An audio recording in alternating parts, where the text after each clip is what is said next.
All right, let's try to make sense of something that feels, well, completely overwhelming. The sheer number of global challenges we're all facing today. We're going to break down what experts have started calling the Polycrisis. You know that feeling, right? You turn on the news, you scroll through your feed, and it just seems like one crisis is piling on top of another. If you feel exhausted by it all, you are definitely not alone. And here's the thing, it is not just your imagination. A deep analysis of 21 major global issues shows a really clear pattern.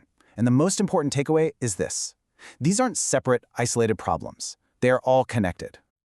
That's what experts mean when they use this term polycrisis. It's this idea that we're in an era where global crises don't just happen at the same time. They actually feed into and amplify each other. So it's not a simple list of problems. It's one giant, tangled, cascading challenge that forces us to think in a totally new way. To really get this, let's start with a scenario. Just imagine it's 46 degrees Celsius outside. That's about 115 Fahrenheit. It's so hot, the power grid has just failed.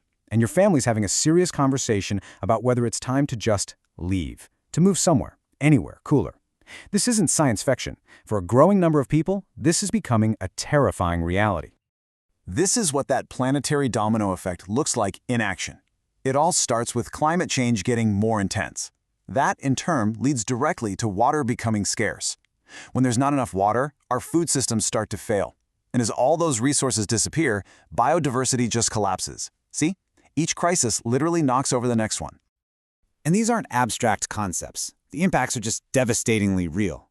Right now, 1 out of every 3 people on this planet lacks access to safe drinking water. 828 million people go to sleep hungry every single night. And since 1970, we've wiped out more than 2/3 of our planet's wildlife populations. The chain reaction is happening right now. But this domino effect isn't just happening to our planet. It's happening inside our societies, fracturing our systems. So let's try another scenario. 2 people watch the exact same news clip. One of them sees a hero, the other sees a traitor. And here's the crucial part. They're both absolutely convinced the other person is not just wrong, but dangerously misinformed. Sound familiar? This isn't just about arguments online either. This feeling is backed up by some pretty sobering data. Global democracy has actually been in decline for 17 years in a row. Today, only about 20% of us, just 1/5 of the world's population, lives at a country that's considered fully free. So what's really driving this social fracture? Well, the analysis points to 4 huge drivers that are making it almost impossible for us to cooperate: extreme economic inequality, the explosion of misinformation, the slow weakening of our democratic institutions, and the rise of this us versus them nationalism. Let's just zoom in on that inequality piece for a second, because this number is, well, it's just staggering. The richest 1% of people on Earth now hold nearly half of all global wealth. Think about that.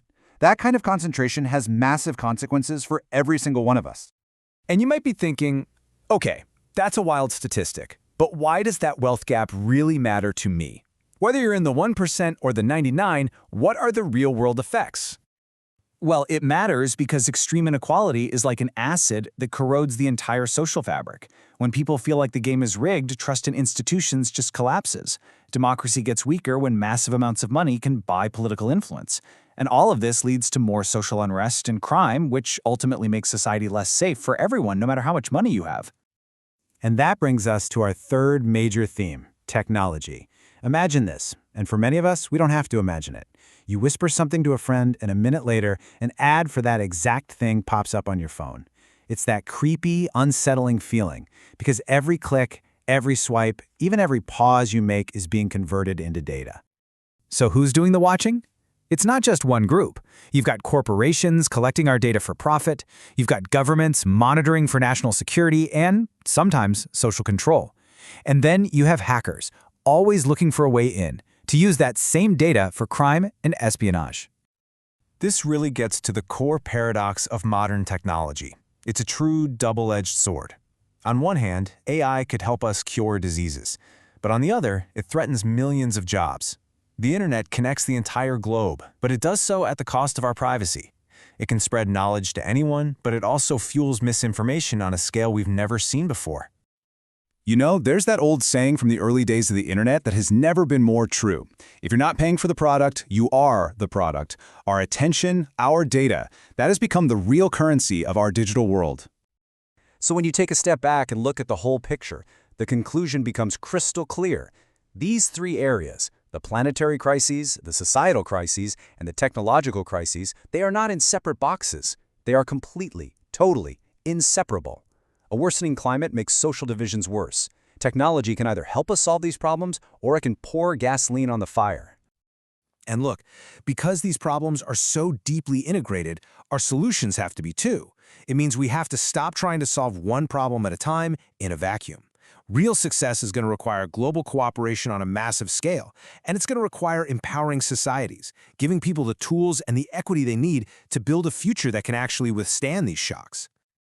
This really brings us to a powerful idea, captured in this quote from Martin Luther King Jr. It frames this whole challenge as a moral one. The biggest danger isn't necessarily the noise from our enemies, but the silence, the apathy of those who could be making a difference. So it really all boils down to this. This analysis suggests we're facing a pretty stark choice. It's either cooperation or collapse. And that leaves every single one of us with a really personal question to think about. In the face of this polycrisis, what role are we going to choose to play?